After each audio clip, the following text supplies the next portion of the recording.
have, as a team, created this really cool first ever global data set on social eating, right? You studied more than 150,000 people around the world.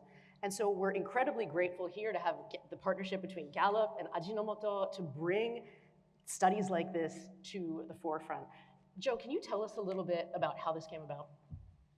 I'd be happy to. It's actually, I was thinking about how to knit this together with Jim Clifton's great remarks that kind of started a little of the history of the Gallup World Poll and why we actually set out to start asking questions of people around the world.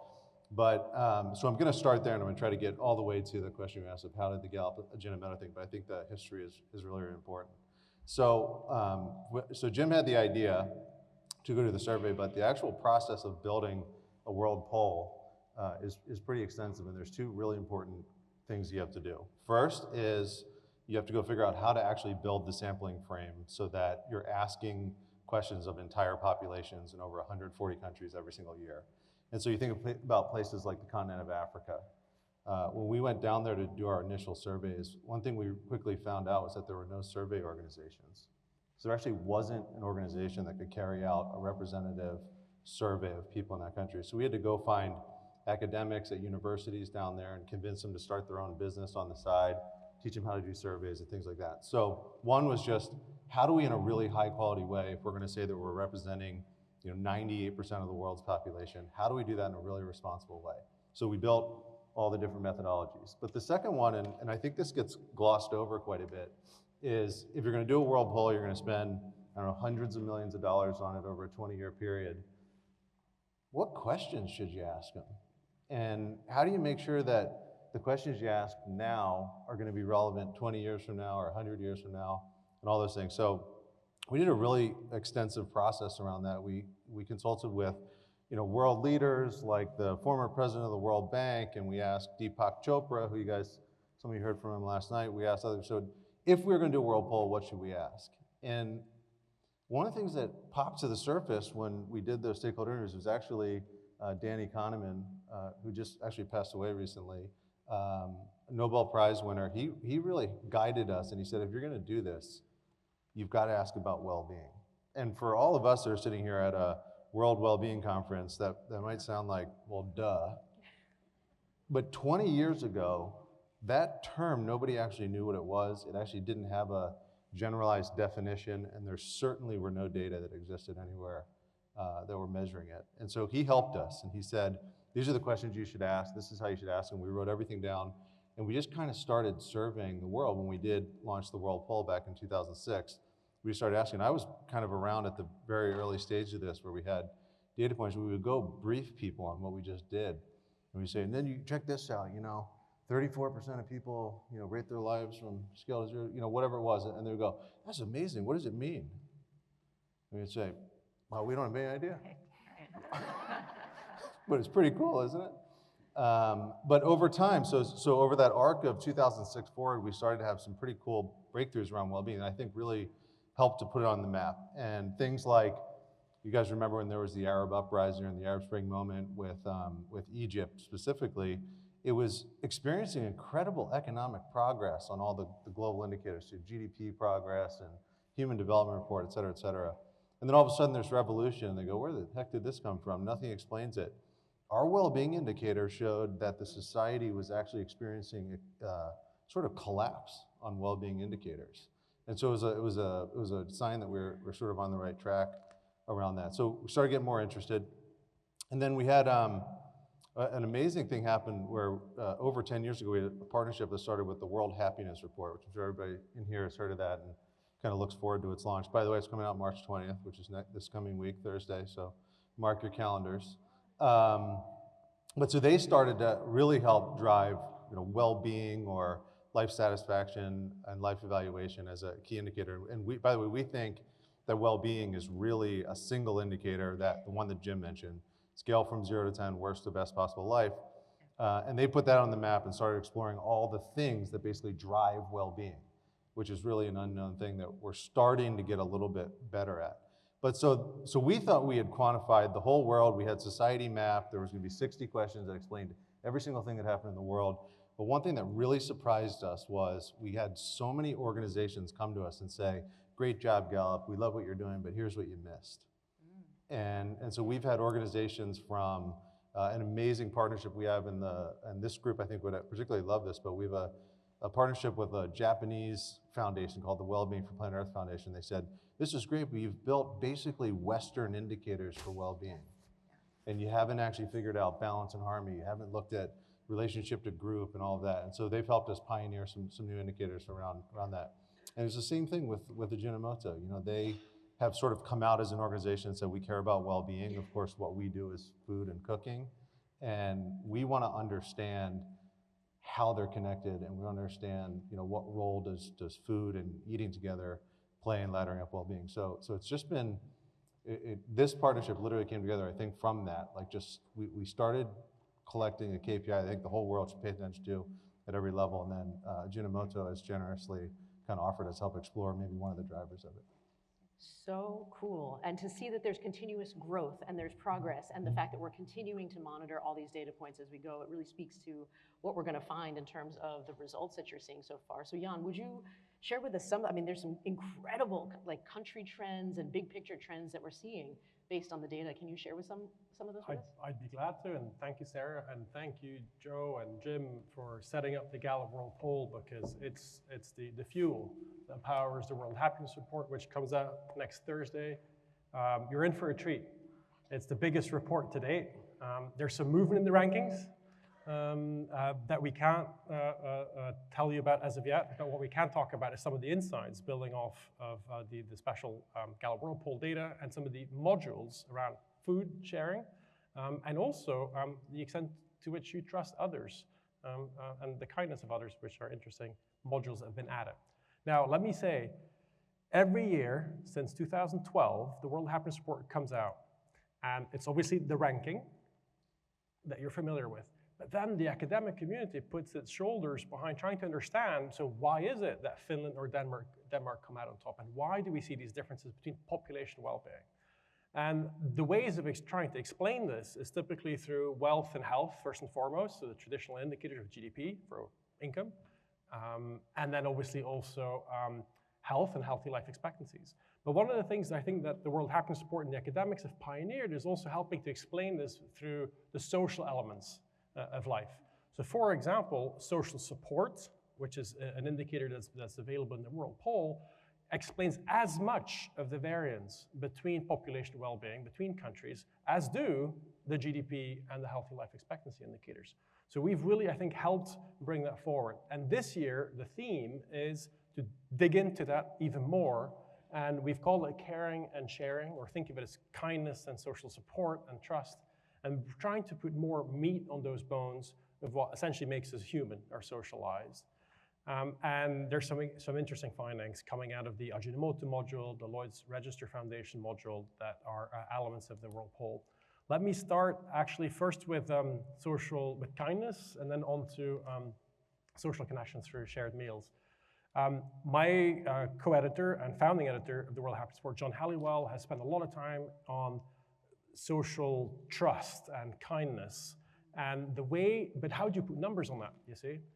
And the way that they found a way to put numbers on it is through an experimental approach, which is called essentially the wallet question. You may or may not be familiar with it. It's a way of testing social trust. And it's by asking people, if you were to lose your wallet today in public or in an institution somewhere, what's the likelihood that it will be returned? And so you might want to think about this. What would happen if you were to lose your wallet? What do you think is the probability of it coming back? In America, 1 in 3 people think it will come back. So about 30% think that their wallet will be returned. Reality, 2 in 3 are being returned, because they've actually done the test in a huge paper published in Science across 100-something countries, where they've actually it was like multi-million-dollar experiment to actually drop wallets and see which ones actually return. And so the first insight that we really hone in on in this year's report, in chapter 2 especially, is we're underestimating the kindness of people. And it's such a privilege to be seated next to Kelli Harding, because these are numbers that back up everything she said earlier this morning. So we underestimate the kindness of people, and we do so by a factor of 2. And it's systematic. So in Denmark and Finland, 45% of people think that their wallets will be returned. It's actually 80 or 85%. The US is 30 versus 60, and then so go on and on. So it's systematically by a factor of 2, which was an extraordinary empirical sort of systematic finding. So we underestimate the kindness of people. The Oxford team in chapter 3, and it's wonderful to see Mika Katz, who's one of the key authors on this as well, on chapter 3, we dug into something that is putting numbers on our social lives. And so Joe introduced the Ajinomoto module already. It's an extraordinary new data set that captures something that couldn't be closer to our homes. Essentially, how many of your lunches and dinners over the past week did you share with other people? And it's a very basic question that hits home and starts putting a quasi-objective number on the number of social connections you have and generate throughout the week. Now, obviously, this is a variable that can run from 0 to 14, so 7 lunches, 7 dinners. Question to you all, what do you think is sort of the average numbers coming back? And Sara started already hinting at this. What we find is huge variation around the world. There's countries out there where, on average, people share 12 meals out of the 14 lunches and dinners together, and there's countries where it's only about 3 or 4. In the US, the average is 7.9. You are, I believe, 72nd or something, around the 70th, in terms of, if you were to rank order the sociability around meals, meal sharing, you'd be 70th or 75th or somewhere around that. The UK is even worse. They're like 80th. It's more like 7.2 or so average.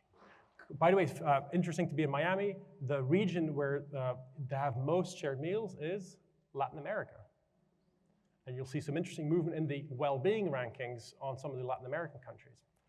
Long story short, that difference between populations or at the individual level of how we do and share our meals, our social lives, is, and this was a real surprise to us, and looking at Mika because we saw the results for the first time with our own eyes, and the whole team was like, oh my God. Do you know that this indicator, if I notice about Jim, for example, how many meals he's had last week together with somebody else, it's as predictive, and in some cases more predictive, than employment status or your relative income, which is more important than absolute income in driving well-being. And so capturing elements around your social lives, and finally being able to put numbers on this, thanks to Gallup and the partnerships that they have with some of the corporates who fund these specific items, is really, really, really incredible. One more thing, because we're in the States, so allow me to deep dive a little bit in the recent trends for the US, and then by all means hand over. The American Time Use Survey has been measuring, there's a question there which we captured, which says, did you share a meal with somebody yesterday? So it's not the week, it's just yesterday, but breakfast, lunch, and dinner. Well, guess where that trend has gone in the United States? So over the past 20 years, now 1 in 4 Americans eat wholly by themselves throughout the day. That's a 50% increase over the past 2 decades. If we zoom in on youth below 30, there's a 100% increase in dining alone in the past day. And if you look at from year to year to year to year, you'll remember Dr. Brooks spoke on this stage earlier this morning, and he talked about there's something happened when he left academia in 2012-ish. Well, guess what? That's the inflection point where you also see the dining alone proportion of people, especially amongst youth, sort of coming up really, really strongly. Anyway, so in sum, I think thanks to these modules, we've picked up on sort of social capital, social trust, social connections in a way that we've never been able to do so powerfully. And as Robert Putnam, back in 2001, coined his book, well-known book called Bowling Alone, I think this is the update. This is the dining alone version of that, where we essentially updated Robert Putnam with global data thanks to Gallup, and with insights that are even more disconcerting than what he was picking up with Bowling Alone 24 years ago. Yes? That is some powerful, powerful data. Like, we've replaced dining alone, dining with our phone. I mean, you didn't say it, but that's the correlation. And I really want to emphasize this point you made, which is, I think until, I don't even know, 30 years ago, as a country, we thought that GDP was the leading indicator of our well-being. I think a lot of our corporations make more money, we're going to do well. But the fact that social connection is just as, or if not more important than GDP in terms of well-being is something we all need to take to heart and think about how that impacts our sort of model of the world. But to bring it home in terms of like, okay, so what does it mean if we're less socially connected? I mean, Kelli, your research, your talk, all this stuff. Can you tell us a little bit more just to bring this point home about why this is so important, why kindness and social connection matters?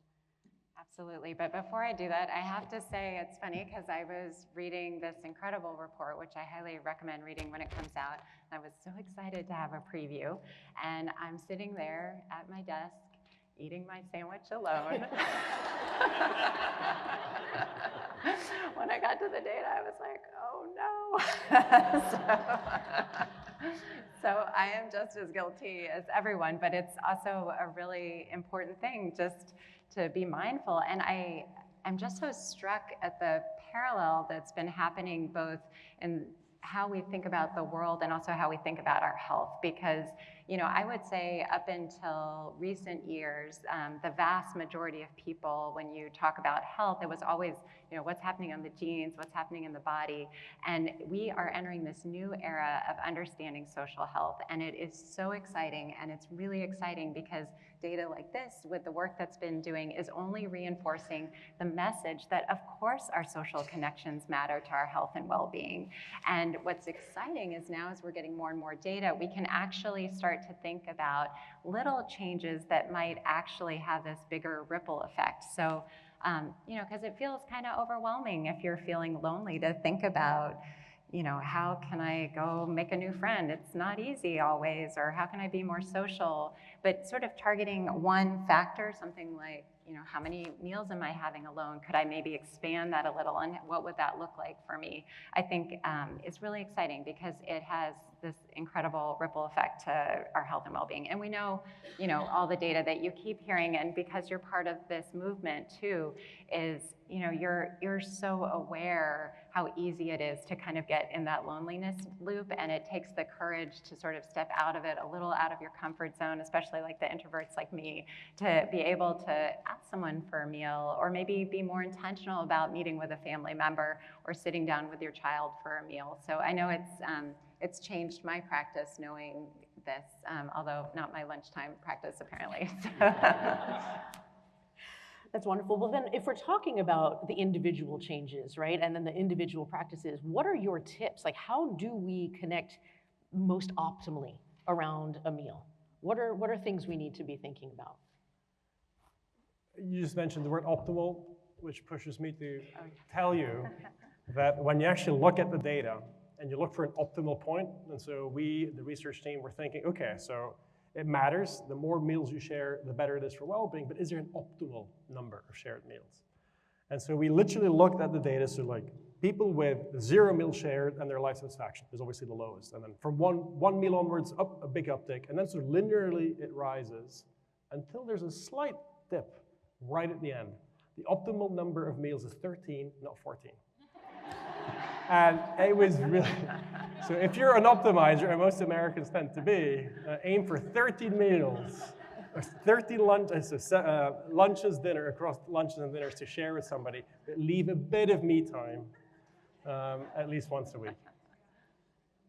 Maybe, I'll just add one, at least for, maybe I'm just speaking for myself here, but you know, the not every meal together is created equal. And so like even in my family, I have three relatively small children, and I get criticized a lot by them, I think with the encouragement of my wife, to put my phone down. And so we actually have a phone box now in our kitchen that if I'm on it too much, it gets relegated to the phone box during dinner or something like that, because you know, you can be there, but not really be there. And I think in some cases, especially if you're dealing with your family and loved ones or whatever, is it worse to be sitting there in front of them and actually ignoring them, or not letting them experience things? So I think one thing we can all do is the intentionality of when you have a moment to have a meal, max it out, you know, with the person that's right in front of you. Gosh, that is really true. That's probably the challenge of our time, right, is to put our phone down. Because I think this was something that came up in our conversation. It may not necessarily be, eating alone. It may be eating with your phone, because you see so many people all the time, and I know I do it too. You're sitting there and you're looking at your phone, and it feels like you've got the connection maybe with someone else or something else, but the evidence suggests that it's better if it's possible in person. And then, second, I've actually heard of, and I know this was popular during the pandemic, sort of dining with other people virtually over Zoom. Raise your hand if you've ever done something like that. All right, yeah, so actually a fair number of people, which is, I guess it gets at how can we use the technology to connect us in a positive way, because it's a tool and it's not ideal always, and there are opportunities, but it also can lead to distractions. And I know also there's data around kindness that we're more likely to be kind if we're not rushing. And I know sometimes if you're trying to finish that last work email before you talk to somebody in your family, you're probably not going to be quite as kind, as I learned this week myself. Because I was sitting here working to prepare for this, and I was snippy with one of my kids as I was working on it again. So those things happen. But when it comes to meals, the big thing I would also just suggest is to, again, leave the door open for people. So you can send, it's sort of like planting seeds. You're putting out invitations sometimes, particularly for older adults who may live alone. Put out an invitation and expect no's as part of that, and that's just part of it. And if you, and no just means next, right? So keep trying, or think about groups that you enjoy. Is there something you could do where there might be a meal afterwards? Or if it doesn't exist, can you create it? I feel like this is an innovative group that does things like that. Can you create some sort of social club for yourself if you're feeling inspired in that way? Anyway, those are just some of the ideas. Well, and I like what you said about being intentional, because Joe, like you, I mean, if we're in a family, sometimes eating meals with your children is not always like the most soul-filling every single time, right? And so maybe intentionally creating gifts to your future self by lobbing in, and I guess, Jan, one question to follow up on the data, because you mentioned checking in with the elderly. There was one thing about gender differences. Like if we're thinking about checking in on the people around us, there was one more thing about men versus women, like. It's less about gender, we found. It was more about generations. So the relationship between sharing meals and well-being, the coefficient was stronger for youth. But I think that's partially driven that they need social connections more even than elderly people, so because that's obviously how they build their lives and find a partner, et cetera. So if they don't have enough of it, then it hits their well-being more than for people above the age of 30. So when we looked at the gender differences, it's equally important for both. The levels are slightly different between men and women, but the importance for their well-being is equal. The importance is not equal for generations. It's more important even for youth to be able to dine socially than it was for people above, say, 60. And it makes me think, especially for those in that 20 to 30, when they're launching into adulthood and they may not have someone to catch them, if we can look in our communities and help look out for those people, then maybe we can continue not just to do it for ourselves, but for the well-being of those in our circles. Fascinating conversation. Thank you very much. We are out of time, but I want to ask all of you to just take one moment in the 20 seconds we have left to think about what you might do differently when you go home about the meals that you're eating. Just write that down if you don't mind. Thank you very much for your time.